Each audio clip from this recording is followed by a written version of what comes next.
Getting back to our origin of we the people. Tackling current issues, both political and legal, with common sense. As we the people, we must bring common sense back to make our lives better. Only on Now Media TV.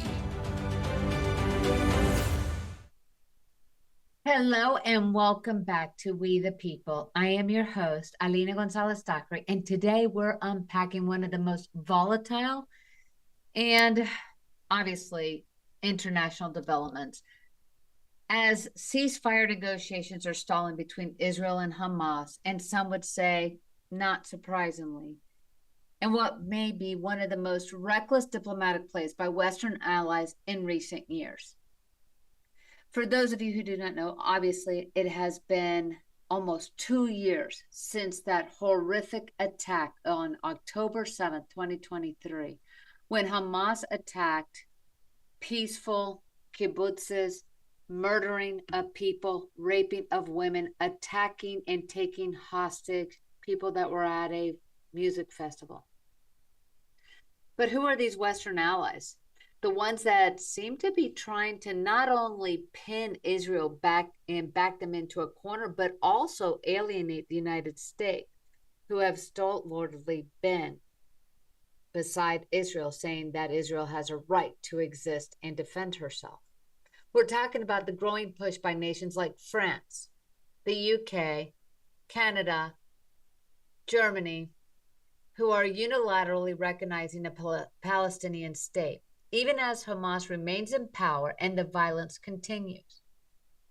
And there is no regard, there is no call by UK, France, or Canada after we saw some grotesque videos of these poor hostages that are now almost 2 years in captivity, bone thin, and forced to dig out their own graves.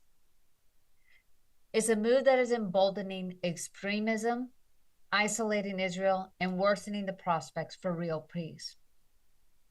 According to AP reports, ceasefire negotiations are ongoing but show no meaningful progress. Israeli Prime Minister Benjamin Netanyahu remains firm. He won't agree to any ceasefire that doesn't include the release of Israeli hostages and for Hamas to remove itself from Gaza.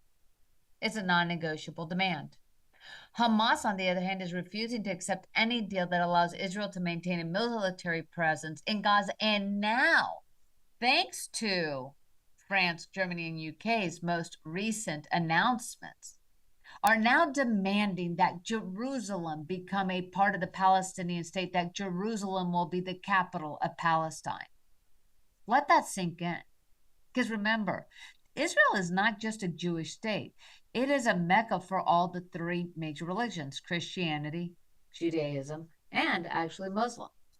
But now Hamas is demanding that Jerusalem be a part of their state. And it makes you really question, why is it that Israel is being demonized for the hunger? And absolutely, when you see these poor people and the effects of war, it is heart-rending. It is heartbreaking, but it is also heartbreaking to know the vile attack that occurred October 7th and what is still occurring to those poor hostages. And maybe Bibi is holding on to power too long or trying to even continue to hold the power. However, where are the denouncements of Hamas? Where are those denouncements by these Western European countries saying no more? Oh, and ironically, hey, Spain, wake the hell up.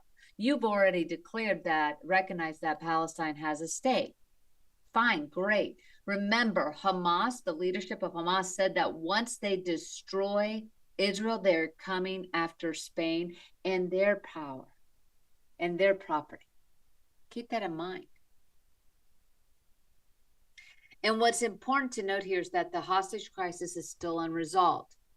Israeli civilians remain in captivity. Hamas, a designated terror organization by the U.S. and the UN, is still operating in civilian areas, using the Gazans as human shields, still launching attacks. This is not the moment for the world to push political shortcuts. Yet, despite the lack of ceasefire, France and the UK are moving forward.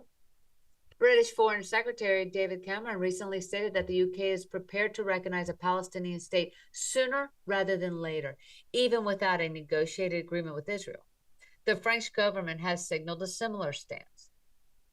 Just this week, Canada, Australia, and New Zealand released a joint statement emphasizing that the establishment of a Palestinian state must be part of the pathway to peace. Now, mind you, Israel does not have a problem with the two-state solution. Hamas is the one who refuses to have a two-state solution.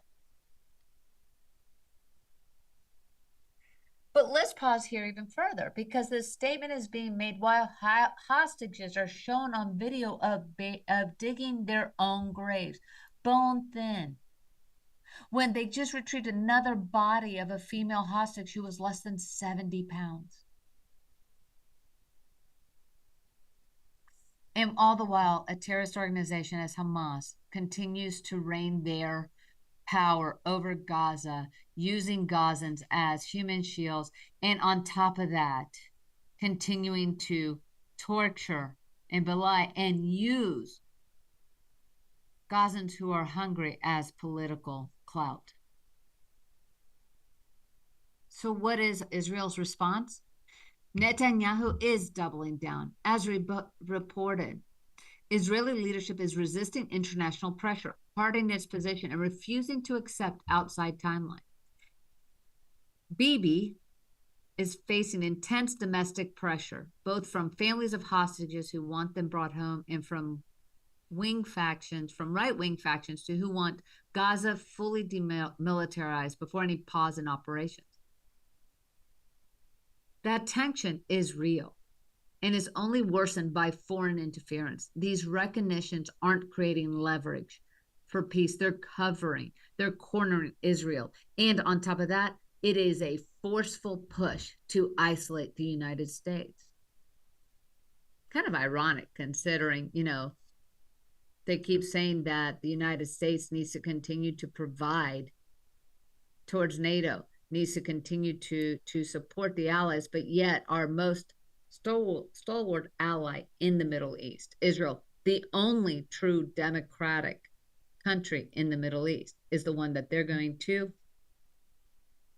push aside without core changes to Gaza, freeing the very people. Even Gazians are saying we need freedom from Hamas.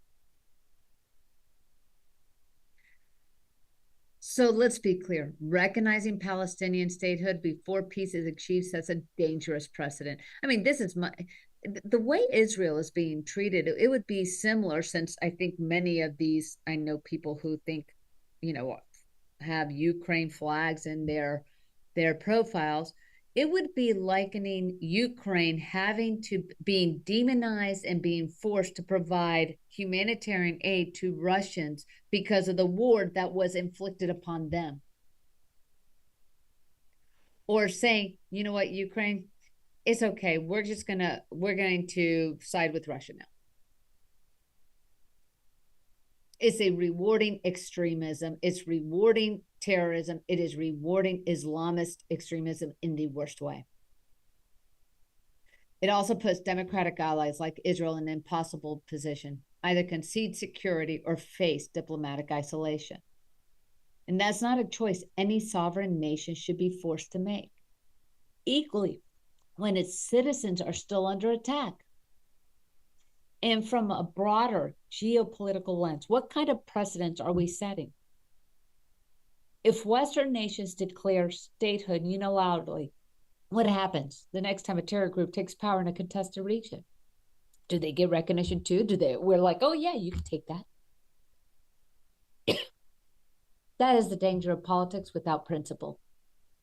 And it's clearly that these liberal political leaders of these European nations are just kowtowing to this pro-Palestinian Gazan push by these younger generations, not looking at the actual consequences or bothering to learn about the truth, or acknowledging the truth of what is truly happening, or even looking at the poor people that are in Gaza.